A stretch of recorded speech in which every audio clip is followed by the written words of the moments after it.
Salut à tous, c'est Kara, trader professionnel et partenaire dans un fonds d'investissement crypto. Je vous propose tout de suite une nouvelle analyse de marché issue du live que j'anime chaque mardi soir dans la communauté privée Steady Lads. La suite de ce live analyse des positions prises sur un portefeuille de 100 000 dollars. Suite à cela, nous échangeons en direct avec les membres. Si vous voulez nous rejoindre, le lien est en description. Allez, c'est parti pour cette analyse hebdomadaire sur le marché crypto et on peut dire qu'on est en plein, entre guillemets, crash ou en tout cas une belle correction de marché actuellement depuis le début du mois de novembre. Donc on a connu des belles clôtures de la semaine dernière. Vous savez, moi j'utilise très souvent les graphiques en clôture plutôt que les graphiques avec des bougies ou avec des barres. On est toujours sur ici le total crypto market cap. Donc c'est vraiment la capitalisation totale du marché des cryptoactifs. On était jusqu'à pas si longtemps vraiment dans une consolidation qui durait et qui durait depuis plus ou moins la mi-juillet, hein, vraiment le début de l'été. On était dans une consolidation. On avait eu un petit excès haussier ici fin septembre, début octobre, où on avait fait vraiment un fake-out, hein, on appelle ça une fausse sortie de la consolidation pour revenir dedans, rebondir et clôturer la semaine au niveau de la barre noire ici horizontale. Donc techniquement, on a clôturé la semaine dernière dans la consolidation. Par contre, cette semaine, on a vraiment, si on se met ici en bougie, une énorme bougie rouge qui est pas facile à prendre. Elle est compliquée à gérer parce qu'en fait, on n'a pas vraiment de rebond dans celle-ci. C'est vraiment du tout droit vers le bas. C'est vraiment très tendanciel, hein. On n'a pas une tendance qui se relance avec des rebonds et une reprise. Ici, on est vraiment dans quelque chose d'assez droit, même si on pourrait dire qu'on a eu un petit rebond ici dans la journée de lundi, mais à part ça, c'est vraiment très directionnel vers le bas. Donc compliqué, on est dans une zone où en fait on casse une consolidation par le bas. C'est pas ce qu'on a envie de voir dans un marché haussier. On dit toujours qu'une tendance se relance plusieurs fois, mais ne se retourne qu'une seule fois. En l'occurrence, ici, si on vient clôturer la semaine en dessous de la consolidation, eh bien, on aurait potentiellement un retournement de tendance qui se ferait parce qu'on aurait une cassure de consolidation par le bas. Pour l'instant, on n'a pas réellement d'enchaînement de bas plus bas et de haut plus bas, même si on en a en réalité ici.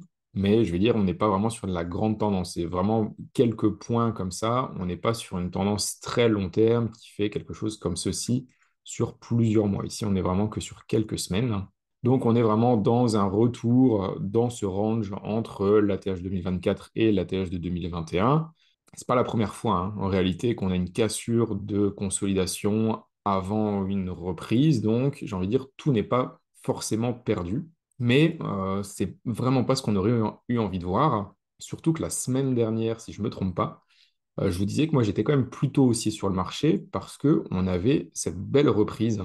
Ici, on avait eu une belle reprise, une cassure de résistance avant un ravalement baissier, malheureusement, qu'on a eu juste après, dans le courant de la semaine. Malheureusement, on a eu ça, donc encore une fois, une fausse cassure de résistance, la même qu'on a eue ici. Donc en fait, le prix a encore une fois été poussé vers le bas. Et ben, on a la confirmation cette semaine, hein, d'une plus grosse correction. On vient taper actuellement le dessus de la consolidation précédente du mois de mai ici. Honnêtement, au niveau des niveaux qui sont, on va dire, assez pivots, on a l'ATH de 2021 qui serait peut-être intéressant ici, quelques pourcents plus bas. Après, c'est pas exclu non plus qu'on ait un rebond sur cette zone-ci, hein. Donc on est vraiment dans la zone là actuellement, comme ceci, et potentiellement un support, hein, ici en dessous. On n'a pas grand-chose entre les deux. Ici, on a vraiment une grosse bougie, donc pas vraiment beaucoup de support entre les deux, si ce n'est cette grande diagonale ici, qu'on retrouvera d'ailleurs sur allez, le top 10 des altes. Alors, cette diagonale, est-ce qu'elle aurait bougé? Oui, j'imagine qu'elle a bougé avec TradingView. Ça, c'est un problème qu'on a souvent sur les indices de TradingView, c'est que les dessins bougent. Comme je l'avais noté, support potentiel avec le retest de cette consolidation pardon, toujours sur clôture, hein. Donc on pourrait très bien venir ici, clôturer au-dessus parce que la bougie n'est pas finie. Elle a commencé hier matin et elle se termine donc demain soir, donc c'est une bougie de 3 jours. On aurait encore le temps de rebondir et venir clôturer ici au-dessus, ce qui nous permettrait de faire un rebond et repartir vers le haut, vers la zone d'ATH 2024. Pour l'instant, on n'en est pas du tout là. Observons déjà où le marché part. Pour l'instant, on n'est pas là pour acheter des couteaux qui tombent. Sincèrement, ce n'est pas ma méthode de trading. Je le déconseille à beaucoup de monde. Souvent, quand on achète des couteaux qui tombent, il y a de fortes chances de se blesser et il y a de fortes chances de faire mal à son capital. Au niveau de la dominance des stablecoins, on a eu, donc je vous présentais la semaine dernière une belle résistance en weekly. Alors ça, on va le mettre dans le fond. Donc on avait ce double top ici, on avait fait un beau rebond, on l'avait rejeté quand même pas mal, mais au final, on voit qu'on vient rattaquer la zone, on l'a cassé et on attaque maintenant des nouveaux plus hauts. Je ne vois pas grand-chose de plus que ce top ici qui pourrait nous arrêter, en tout cas actuellement. En 3D, par contre, on est venu taper la tête dans la résistance ici, rebondir. Et la semaine dernière, on voyait on avait des possibilités de retester ici le top de fin septembre. Sur clôture, ça ne se voit pas, mais par contre, si on se met en barre ou même en bougie, on voit qu'on est venu retester ici, très précisément, cette zone. Donc la zone a été tapée, elle a servi de support pour faire un plus gros rebond et repartir vraiment vers le haut, vers des nouveaux plus hauts. Consolidation de quelques bougies ici avant vraiment ce breakout. Début de semaine très très très compliqué. Sur le marché des cryptos, je vois pas grand-chose pour nous arrêter. Comme dit, si ce n'est cette zone ici au-dessus. Donc on a vraiment trois tops là qui pourraient servir de résistance. Sinon, la prochaine, c'est vraiment venir rechercher cette zone-ci au niveau des 8,85%. Mais je vois pas grand-chose de plus à ce niveau-là. J'aurais vraiment aimé qu'on aille chercher la zone des 5%. Mais pour l'instant, on n'a pas l'air de vouloir y aller. On va regarder sur d'autres charts quel est le son de cloche. Ici, on voit que sur mon indice d'alt-season, eh bien, on n'est pas du tout dans la bonne direction. On a gardé toujours espoir tant qu'on était en dessous de cette résistance-ci, sauf qu'ici, on voit qu'on la casse, on se dirige vers la résistance du niveau au-dessus. Peut-être qu'on pourrait rebondir dessus, mais honnêtement, on a quand même fortement réintégré ce canal haussier ici. On avait tous les éléments pour quand même garder un peu d'espoir. On avait toujours cette belle résistance avec cette trendline qui servait de support, mais qui est quand même fort pentue vers le haut. Donc, il y avait de fortes chances pour qu'elle break. Malheureusement, elle n'a pas cassé vers le bas et on réintègre au-dessus. On a actuellement tout pile sur la résistance des deux tops qu'on a eu là. Franchement, pas grand-chose à dire de plus à ce niveau-là. On pourrait très bien avoir un rebond sur cette zone, mais comme dit, c'est un peu trop tôt pour commencer à prendre des positions. On préfère toujours acheter de la force, hein, acheter des coins qui montrent qu'ils ont envie de continuer à monter et on n'achète pas des couteaux qui tombent. Donc actuellement, pour moi, ce n'est pas des moments où on passe à l'achat directement. On n'est pas là pour acheter le pico bottom, hein. Si on arrive déjà à acheter au moment où ça repart vers le haut, eh bien, c'est déjà très bien. C'est déjà une très bonne affaire. Au niveau des alts par rapport à USD, on voit ici qu'on vient casser cet énorme support. Donc, je le présentais la semaine dernière. C'est un support historique qu'on avait depuis fin 2024. On l'avait retesté à plusieurs reprises. On passe maintenant à travers avec quand même, c'est une seule grosse bougie de 3 jours qui break down. Hop, ici. Donc, franchement, c'est pas beau à voir. On avait déjà cassé ici cette première partie de trend. En venant casser ici par le bas, on avait déjà affaibli la tendance. On a quand même rebondi sur le support, mais en venant casser à nouveau ici, on confirme vraiment cette tendance baissière actuellement sur les alts par rapport à USD. Et si on se met en weekly, une des dernières choses qui pourrait nous sauver, c'est cette grosse diagonale ici, qui a servi de support à plusieurs reprises.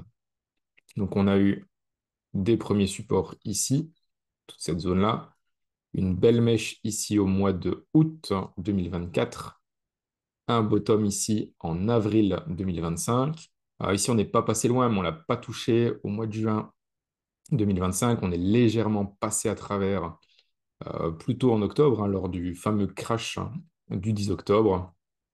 Par contre, ici, on n'en est vraiment pas loin.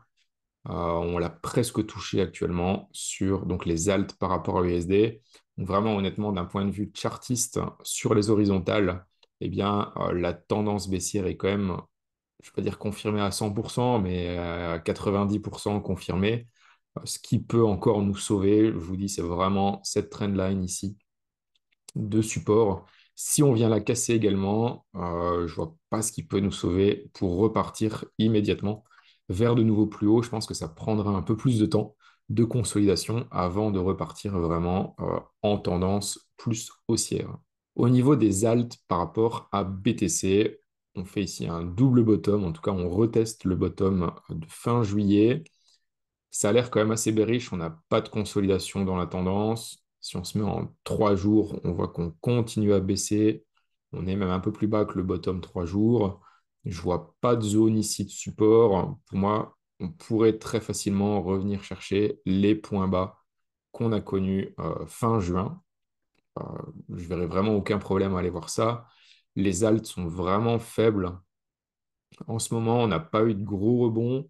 Comme je le disais, vraiment cette trendline-ci en weekly qui pourrait nous sauver, mais à part ça, versus BTC, on n'a pas grand-chose à aller chercher à ce niveau-là. Donc, personnellement, je ne me précipiterai pas sur les alts tant qu'on n'a pas de setup de reversal. Donc, par exemple, je sais pas moi, ici, on va dire une tendance baissière qui peut-être ralentirait avec une consolidation plutôt à plat et une cassure par le haut où là, on pourrait reprendre du risque. Pour l'instant, on est vraiment dans une période où il faut tout simplement patienter, attendre de voir vers où les cours se dirigent. Est-ce qu'ils nous offrent des possibilités de rentrer en position? Et surtout, pas se précipiter. On sait très bien qu'un si on est vraiment dans un bear market, un bear market, ça peut durer très longtemps, ça peut durer des mois et des mois. Donc, il faut savoir patienter pendant des mois et des mois. Si on ne veut pas tout simplement épuiser son capital, s'épuiser personnellement aussi, hein, psychologiquement, c'est dur de suivre un marché tous les jours, toutes les semaines. Être connecté au marché, entre guillemets, c'est quelque chose qui est éprouvant mentalement. Donc, prendre un peu de repos, profiter peut-être des profits qui ont été faits durant ce bull market, ou alors si, entre guillemets, des profits n'ont pas été faits durant le bull market, essayer de peut-être faire des économies pour pouvoir avoir un capital un peu plus conséquent à investir lorsqu'on aura des signaux de reprise sur le marché aussi. Au niveau du top 10 des alts, on a ici une cassure de la trendline. On a eu ça donc en début de semaine, hop, sur cette bougie. Donc on était toujours au-dessus du support, on était au-dessus de la trendline, mais vraiment la bougie de début de semaine a cassé tout ça. On est actuellement occupé de retester un support potentiel ici, donc sur le top 10 des alts. Malgré tout, avec une cassure de trendline ici, c'est vraiment pas terrible, mais on a quand même un support qui se dessine. Encore une fois, je n'achète pas les bottoms, je n'essaye pas d'acheter les points bas, j'essaye tout simplement d'attendre, de voir si le marché arrive à se retourner, et s'il arrive à se retourner, alors j'investis dans le marché. Mais je préfère laisser, entre guillemets, les autres prendre plus de risques tant qu'on n'a aucune confirmation de marché. C'est pas comme ça que, enfin, certains y arrivent très bien, hein, mais personnellement, ce n'est pas ma manière de faire et je ne le conseille à personne parce que ça reste vraiment des choses qui sont compliquées à faire et avec du risque bien plus élevé. Le marché des cryptos est déjà assez risqué comme ça. Je pense pas que ça serve à grand-chose de vraiment se jeter dans la gueule du loup, entre guillemets. Quand on voit toutes les liquidations qu'il y a eu récemment, c'est pas pour rien. Au niveau des alts par rapport à Ether, on voit qu'elles tiennent quand même un peu mieux. Ether est assez faible en ce moment. Ça se remarque sur ce graphique. Pourquoi? Parce que on est sur les alts sans USD, USDT par rapport à Ether. Donc on est sur les alts par rapport à Ethereum. Et si le marché baisse, ça veut dire que Ether est plus fort que les alts. Or ici, ça remonte. Ça veut dire que les alts sont meilleurs qu'Ether. On avait remarqué cette zone ici de rebond pour les alts par rapport à Ether quand on avait retesté cette consolidation qui a duré presque 2 ans, hein, entre 2023 et 2025. Belle cassure, ravalement parce que Ether s'est réveillé vers fin avril, début mai, mais à part ça, Ether n'a vraiment pas délivré énormément de choses sur ce bull market de 2023, 2024, 2025. Au niveau des alts, cette fois-ci, par rapport au top 125, donc là on est sur Others par rapport aux alts, donc là c'est vraiment l'appétit des plus petites alts par rapport aux alts classiques plutôt big cap. On voit qu'on a eu une petite consolidation avec un rebond. On pourrait estimer que les plus petites altes rebondissent un peu mieux que les plus grosses altes. Franchement, la consolidation a duré trop peu de temps à mon goût. J'ai peu d'espoir sur une reprise vraiment fortement haussière des altes. On a quelques shitcoins qui reprennent vraiment de la valeur, comme par exemple ICP, notamment aujourd'hui, hein. ICP aujourd'hui, c'était 50%. Ben voilà, il est à 47% de profit sur la journée. On avait eu une belle consolidation sur ICP entre le mois de mars et le mois de septembre 2025. Donc, mois de mars 2025, oui, jusqu'au mois de septembre 25. Belle consolidation. Au final, on vient break down cette consolidation-là avant une reprise haussière du marché. Et honnêtement, il n'y avait pas trop de signaux quand même pour la reprise, hein. À part ici, on a eu des grosses mèches vertes avec un début de volume. Mais à part ça, il n'y avait pas vraiment de setup propre à prendre sur les alts. Je veux dire, tout ça, tout ceci, c'est vraiment la structure commune de 99% des alts. Donc, il n'y a pas de raison, en tout cas, il n'y avait pas de raison technique d'aller se positionner sur ICP plutôt qu'une autre, malheureusement. Donc, ben, on passe à côté d'une belle performance, hein. On est passé de 2-3 dollars à presque 6 dollars. Donc, il y a un x2 qui a été manqué. Maintenant, peut-être que si vous avez l'info de pourquoi, peut-être d'un point de vue fondamental, ICP se met à s'envoler comme ça, n'hésitez pas à le mettre en commentaire des vidéos ou à le dire dans le chat. Mais en tout cas, de mon côté, je n'ai pas la réponse. On va passer peut-être un petit peu sur les big caps, en tout cas sur le trio de tête Bitcoin, Solana, Ethereum. Au niveau de Bitcoin en 3D, on est pile sur un support. Donc j'en parlais la semaine dernière, je pense. Je vous disais que si on ne tenait pas la zone des 108 000, pour moi la prochaine à aller chercher, c'était la zone des 100, 101 000. On est venu la chercher, on a même été méché vers les 100 000, ouais, 100 000 tout pile. On est actuellement pile sur le support. Si on garde cette zone-ci, ça pourrait être intéressant. Comme je le disais, c'est pas la première fois qu'on a une cassure de consolidation avec des nouveaux plus bas. On le voit ici, hein, où on vient chercher vraiment en dessous de la consolidation. Ça se voit un peu plus sur les mèches avant de repartir vers de nouveaux plus hauts. Donc ça met vraiment le doute à énormément de monde avant de repartir plus haussier. On a eu la même chose ici. On a eu la même chose ici. En fait, on a eu une belle consolidation, une grosse cassure par le bas pour une seconde consolidation ensuite, ici, et une reprise haussière pour venir faire des nouveaux plus hauts finalement jusqu'à 125, 125, 126 000 dollars. Donc ici, franchement, c'est pas exclu pour qu'on ait quelque chose, je sais pas, peut-être comme ceci, où on va avoir une consolidation là, et puis une reprise, et on va chercher, je sais pas moi, les 150 000 dollars par exemple. C'est pas exclu du tout, malheureusement. Bah, on ne le sait pas à l'avance. Et personnellement, je vais plutôt attendre d'avoir quelque chose comme ceci et surtout quelque chose comme cela, c'est-à-dire une cassure de consolidation là par le haut pour me repositionner. Et je ne vais pas chercher à aller me positionner ici dans cette zone-là parce que bah, j'ai aucune garantie que ça soit une consolidation qui est haussière et qu'on reprenne vers le haut par la suite. On l'a vu à plusieurs reprises par le passé, quand on a des consolidations comme ici, il faut quand même faire attention, puisque là, vous voyez, on a même une fausse cassure par le haut, avant vraiment un enchaînement de grosses bougies rouges et un bear market beaucoup plus puissant. Donc, j'ai pas envie de m'exposer avec l'entièreté de mon capital, voire même encore pire, avec du levier, sur vraiment une cassure de consolidation comme celle-là. Si on se met en weekly même, hop, ici, sur clôture, on voit qu'on a même eu la cassure de cette trendline-là, encore une fois. Donc ça, s'est arrivé sur plusieurs charts différents, hein, je vous l'ai montré. Franchement, pas de précipitation à avoir. Si on rebondit ici, c'est très bien. Si vous avez du cash, c'est très bien. Gardez-en, n'investissez pas tout parce que on n'est pas à l'abri d'une redescente. Je ne sais pas jusqu'où. Après, si on prend entre guillemets, les stats habituelles des bear markets, on a quoi entre moins 60 et moins 80% par rapport au top. Les moins 60, ça nous emmènerait vers les 50 000 $ et les moins 80%, ça nous emmènerait vers les 25 000 $. Alors honnêtement, je pense qu'il y a très peu de chances pour qu'on aille chercher les 25 000 $, mais je ne m'appelle pas Madame Irma et je n'ai aucune certitude par rapport à ça. Quand on a eu le crash Covid, personne ne s'attendait à ce qu'on vienne rechercher les 3 000 $. Même chose quand on était à 69 000 sur Bitcoin en 2021, personne ne s'attendait à ce qu'on vienne chercher les 15 000 $.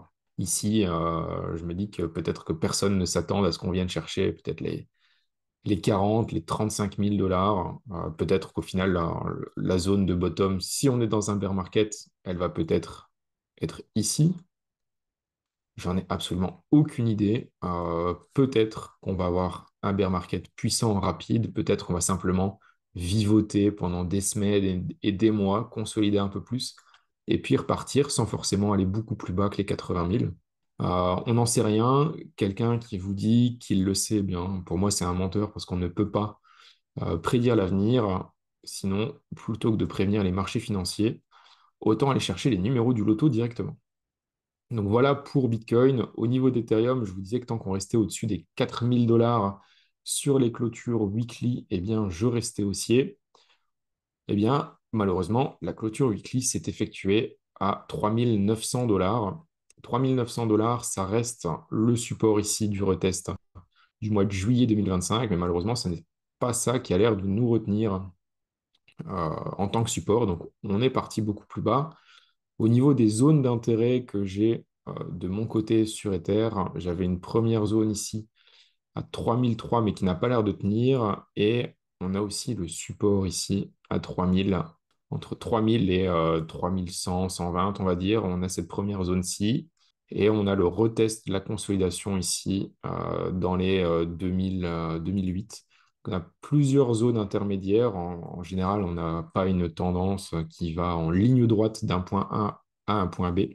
Une tendance, comme je le disais, ça se relance plusieurs fois. Donc, on a une première vague baissière, un rebond, une deuxième vague baissière, un rebond, troisième vague baissière, un rebond, etc., etc. Donc, il y a toujours des zones au milieu qui peuvent servir de support pour des rebonds et il y a toujours des rebonds sur le marché aussi. Vous avez toujours la possibilité de sortir de position à un moment ou l'autre. En tout cas, s'il faut faire un petit peu la conclusion de ce qui se passe actuellement sur le marché, eh bien, ce n'est pas le moment d'avoir du levier. Ça, c'est sûr et certain.